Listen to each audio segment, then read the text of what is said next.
നമുക്കിപ്പം ഉള്ളത് BCCI match referee കൂടിയായ ക്രിക്കറ്റ് വിദഗ്ധൻ ശ്രീ പി രംഗനാഥനാണ്. സർ നമസ്കാരം, ഗുഡ് മോർണിംഗ്, സ്വാഗതം ഹലോ മലയാളത്തിലേക്ക്. നമസ്കാരം, ഗുഡ് മോർണിംഗ്, സ്വാഗതം, നന്ദി.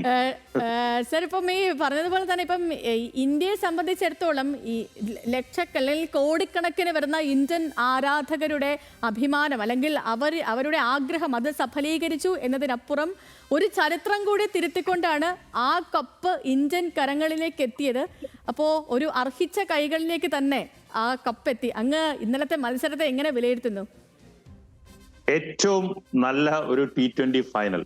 അത് മത്സരം വൺ സൈഡഡ് ആണെങ്കിലും ഇന്ത്യ വിജയിച്ചതിൽ ഏറ്റവും കൂടുതൽ നമുക്കെല്ലാം അഭിമാനിക്കാം. പ്രത്യേകിച്ച് കേരളത്തിൽ നിന്നുള്ള സഞ്ജു വി സാംസന്റെ തകർപ്പൻ ബാറ്റിംഗ് പ്രകടനം.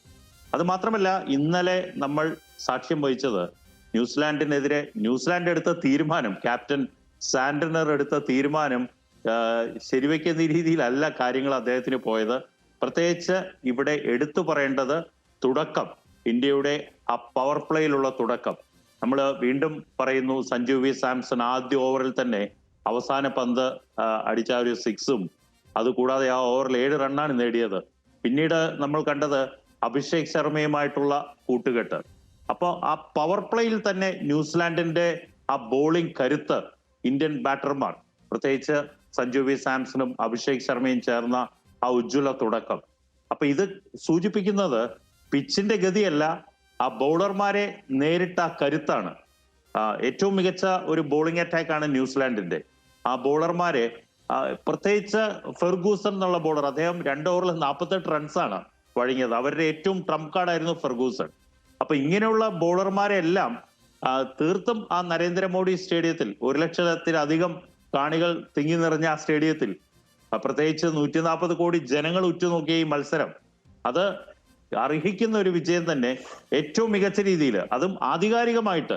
നമ്മൾ ഒരു മത്സരം വിജയിക്കുന്നത് നമുക്ക് പറയാം 10 റൺസ് വിക്ടറി അല്ലെങ്കിൽ 20 റണ്ണ്. ഇതങ്ങനെയൊന്നുമല്ല, ഒരു കൂറ്റൻ മാർജിനിൽ ഇന്ത്യ വിജയിച്ച് ആ ലോകകപ്പ് കിരീടം സ്വന്തമാക്കി എന്നുള്ളതാണ്. അതിൽ ഏറെ ശ്രീ പി രംഗനാഥൻ, ഇപ്പം അങ്ങ് പറഞ്ഞതുപോലെ ഇപ്പം സഞ്ജുവിൻ്റെ കാര്യം പറഞ്ഞ പോലെ സഞ്ജു സാംസന്റെ വളർച്ച അത് വളരെ ചെറിയ പ്രായം തൊട്ട് തന്നെ സസൂക്ഷ്മം വിലയിരുത്തിയ ആൾ കൂടിയാണ് അങ്ങ്. അപ്പം സഞ്ജു ഇന്ന് ടീമിലെ ഒരു താരം മാത്രമല്ല, സൂപ്പർ താരമാണ്. വളരെ ശരിയാണ്. കാരണം അണ്ടർ 13 ആണ് സഞ്ജുവിന്റെ തുടക്കം. അതും ബാംഗ്ലൂരിലായിരുന്നു. ഞാനപ്പോ ആ ടീമിന്റെ കൂടെ ഉണ്ടായിരുന്നു.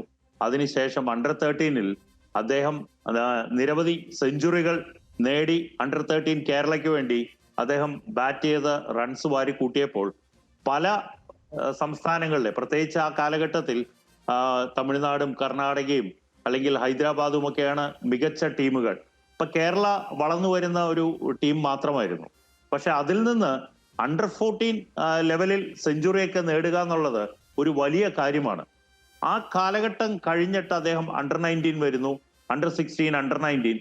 അപ്പൊ വളർച്ചയുടെ ഓരോ പടികളും അദ്ദേഹം വളരെ മികച്ച രീതിയിൽ പെർഫോം ചെയ്ത് പിന്നീട് കൽക്കട്ട നൈറ്റ് റൈഡേഴ്സിന് അദ്ദേഹം കളിക്കുന്നു. അതും വളരെ യങ് ഏജിലാണ് അദ്ദേഹത്തിന്റെ ഒരു ഓപ്പർച്യൂണിറ്റി കിട്ടുന്നത്. അപ്പൊ ബിജു ജോർജിനെ പോലെയുള്ള ഒരു പരിശീലകന്റെ ഒരു കാര്യവും അത് എടുത്തു പറയണം. കാരണം അദ്ദേഹം ആ അണ്ടർ 13, അണ്ടർ 14, അണ്ടർ 19 കാലഘട്ടത്തിൽ അദ്ദേഹം വളർത്തിക്കൊണ്ടുവന്ന ഒരു മികച്ച ഒരു താരത്തിനെ വാർത്തെടുക്കാനായിട്ട് അദ്ദേഹത്തിന് സാധിച്ചു എന്നുള്ളതാണ്. അപ്പൊ അതിനുശേഷം പിന്നീട് കണ്ടത് കൽക്കട്ട നൈറ്റ് റൈഡേഴ്സിൽ നിന്ന് രാജസ്ഥാൻ റോയൽസിൽ പോകുന്നു, പിന്നീട് ഇന്ത്യൻ ടീമിൽ വരുന്നു, രാജസ്ഥാൻ റോയൽസിനെ നയിക്കുന്നു. പിന്നീട് കണ്ടത് ഒരു വളർച്ചയുടെ ഒരു കാലഘട്ടമാണ്.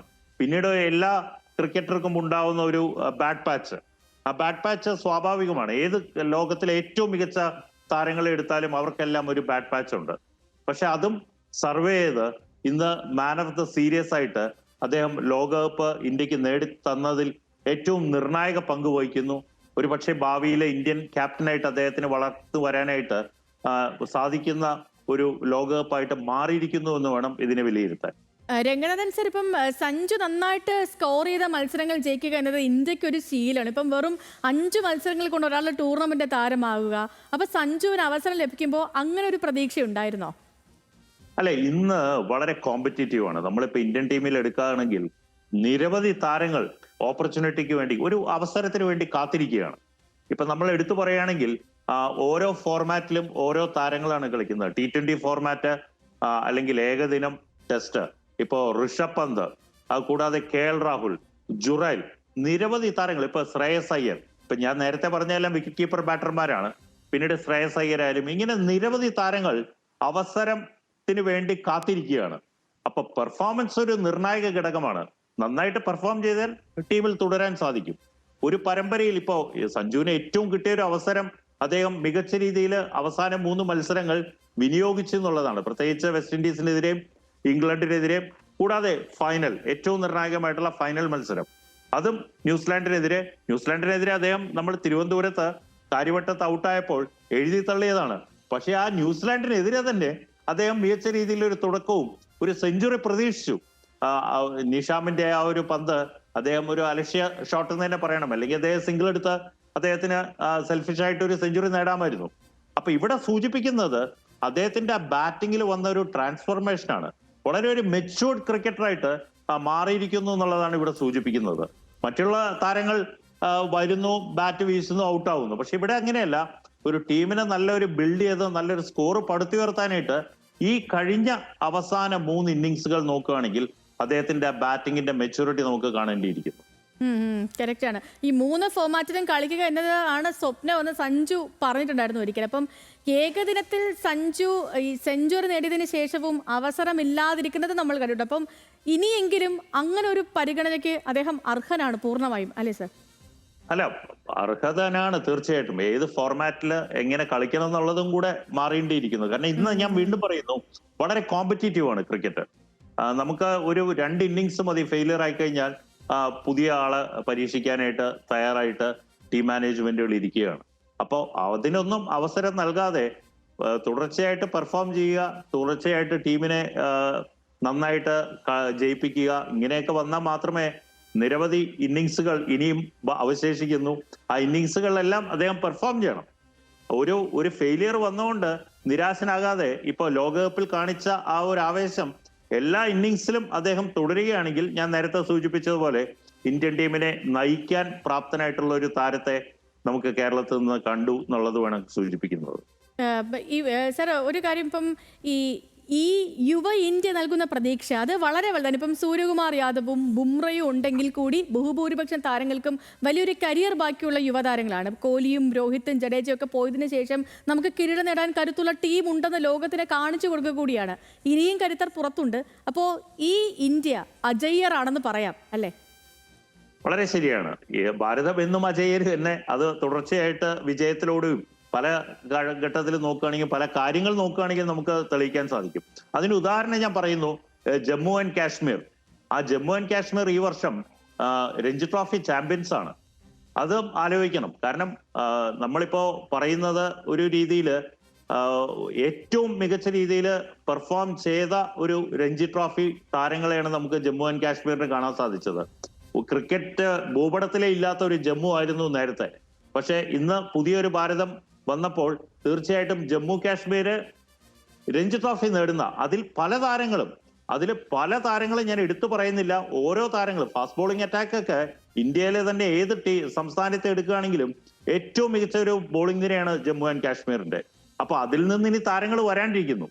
അപ്പോ അങ്ങനെയുള്ള ഒരു മാറ്റം ഇപ്പൊ യുവതാരങ്ങളുടെ മാത്രം എടുക്കുകയാണെങ്കിൽ ഒരു നീണ്ട നിര തന്നെ വെയിറ്റ് ചെയ്യുകയാണ്. പ്രത്യേകിച്ച് അണ്ടർ-19 ലോകകപ്പ് വിൻ ചെയ്ത ടീമാണ് ഇന്ത്യ. അപ്പൊ അങ്ങനെയൊക്കെ നോക്കുമ്പോൾ യുവതാരങ്ങളുടെ ഒരു നീണ്ട നിര ഇനിയും വെയിറ്റ് ചെയ്യുന്നു. അതുകൊണ്ട് യുവതാരങ്ങൾ അല്ലെങ്കിൽ മുതിർന്ന താരങ്ങൾ പെർഫോം ചെയ്തില്ലെങ്കിൽ തീർച്ചയായിട്ടും യുവതാരങ്ങൾക്ക് അവസരം ഉണ്ടാവും. ഇന്ത്യയുടെ ആ ഒരു പെർഫോമൻസ് ലെവല് ഇതിലും മെച്ചപ്പെട്ട രീതിയിലായിരിക്കും ഇനിയുള്ള കാലങ്ങളിൽ ഉണ്ടാവുക. രംഗനാഥൻ സാർ, ഒരു കാര്യം കൂടി ഞാൻ അവസാനിപ്പിക്കുക. ഇപ്പം ഒരു മലയാളി ക്രിക്കറ്റ് താരം ഇന്ത്യൻ ക്രിക്കറ്റിൽ സ്ഥിര സാന്നിധ്യമായി മാറുന്നത്, അത് കേരള ക്രിക്കറ്റിൽ ഉണ്ടാക്കുന്ന ഒരു ഇമ്പാക്ട് എത്രത്തോളമാണ്? അല്ല, കേരള ക്രിക്കറ്റിൽ ഇപ്പൊ ശ്രീശാന്ത് എടുക്കുകയാണെങ്കിലും അതിനു മുമ്പ് ടിനു യോഹന്നാൻ ഉണ്ടായിരുന്നു. അപ്പൊ കേരള ക്രിക്കറ്റിന്റെ ഒരു വളർച്ച നമുക്ക് ഇതിലൂടെ കാണാൻ സാധിക്കുന്നു. ടിനു യോഹന്നാനാണ് ആദ്യമായിട്ട് ഇന്ത്യക്ക് വേണ്ടി കളിക്കുന്നത്. അതിനുശേഷം പിന്നെ ശ്രീശാന്ത് ഒരു സ്ഥിരം അംഗമായിട്ട് ടെസ്റ്റിലും ഏകദിനത്തിലും എല്ലാം അദ്ദേഹം ഒരു സ്ഥിരം അംഗമായിരുന്നു. T20 ലോകകപ്പ് ആദ്യമായിട്ട് ധോണിയുടെ ക്യാപ്റ്റൻസി നേടുമ്പോൾ അദ്ദേഹത്തിന്റെ ക്യാച്ച് ഇന്നും നമുക്ക് മറക്കാൻ സാധിക്കില്ല. അപ്പൊ സ്ഥിരമായിട്ട് ശ്രീശാന്ത് എല്ലാ ഫോർമാറ്റിലും കളിച്ചുകൊണ്ടിരുന്നു. പക്ഷെ സഞ്ജു വി സാംസൺ വന്നപ്പോ ഏകദിനത്തിൽ അദ്ദേഹം കളിച്ചു. അതിനുശേഷം T20 വരുന്നു. അപ്പൊ ഇതൊരു പ്രചോദനമാണ്. ഇനിയുള്ള ക്രിക്കറ്റ് ഇനിയിപ്പോ ലോകകപ്പ് ഒളിമ്പിക്സിൽ ഇപ്പൊ ക്രിക്കറ്റ് ഇൻക്ലൂഡ് ചെയ്യുകയാണ്. അപ്പോൾ ലോകകപ്പിലും കഴിഞ്ഞതിന് ശേഷം ഒളിമ്പിക്സിലും കൂടെ ക്രിക്കറ്റ് വരുമ്പോൾ ഉണ്ടാകുന്ന ഒരു മാറ്റം നമുക്ക് ഇനി കാണാൻ സാധിക്കും. പ്രത്യേകിച്ച് അമേരിക്ക പോലെയുള്ള രാജ്യങ്ങളൊക്കെ ഇപ്പോ ലോകകപ്പ് കളിച്ചു, ഇപ്പൊ ഈ ലോകകപ്പ്. അപ്പൊ ഇനിയുള്ള കാലങ്ങൾ T20 ഫോർമാറ്റിലോട്ടാണ് കൂടുതൽ ശ്രദ്ധ വരുന്നത്. ഇപ്പൊ കേരള ക്രിക്കറ്റിന്റെ വളർച്ച ഈ അടുത്ത കാലത്ത് നോക്കുകയാണെങ്കിൽ ഇൻഫ്രാസ്ട്രക്ചറിന്റെ കാര്യത്തിലായാലും എല്ലാ രീതിയിലും കേരളത്തെ താരങ്ങൾ ഉയർന്നു വരുന്നു. അവർക്ക് ഏറ്റവും നല്ലൊരു പ്രചോദനമാവും സഞ്ജു വി സാംസനെ പോലെയുള്ള ഈ താരങ്ങൾ ഇന്ത്യൻ ടീമിൽ കളിക്കുമ്പോൾ. അല്ലെങ്കിൽ അദ്ദേഹത്തിന്റെ ഒരു സാന്നിധ്യം, ഇനി അദ്ദേഹം തിരിച്ചു വന്നാലും കേരളത്തിന് തന്നെ കളിക്കേണ്ടി വരും. അപ്പൊ അതൊക്കെ ഒരു ഉണർവാണ്. അപ്പൊ ഇനിയും ധാരാളം താരങ്ങൾ കേരളത്തിൽ നിന്ന് കളിച്ച് ഇൻഫ്രാസ്ട്രക്ചറിന്റെ കാര്യത്തിൽ ഇനിയൊരു അന്താരാഷ്ട്ര സ്വന്തമായിട്ട് ഒരു സ്റ്റേഡിയം മാത്രമേ ഒരു കുറവുള്ളൂ. എനിക്ക് തോന്നുന്നു അതും ഭാവിയിൽ അത് കൂടെ പരിഹരിച്ചു കഴിഞ്ഞു കഴിഞ്ഞാൽ തീർച്ചയായിട്ടും കേരള ക്രിക്കറ്റും ഇന്ത്യൻ ക്രിക്കറ്റിന്റെ ഭൂപടത്തിൽ ഏറ്റവും ഉയർന്നു തന്നെ നിൽക്കുന്നുള്ള കാര്യത്തിൽ യാതൊരു സംശയവുമില്ല. തീർച്ചയായും അങ്ങനെ തന്നെ സംഭവിക്കട്ടെ, അതും വളരെ അടുത്ത് തന്നെ അങ്ങനെ സംഭവിക്കട്ടെ. അപ്പം രംഗനാഥൻ സാർ, അപ്പോൾ thank you so much for joining with us. അങ്ങേക്ക് നല്ലൊരു ദിവസം കൂടി ആശംസിക്കുക.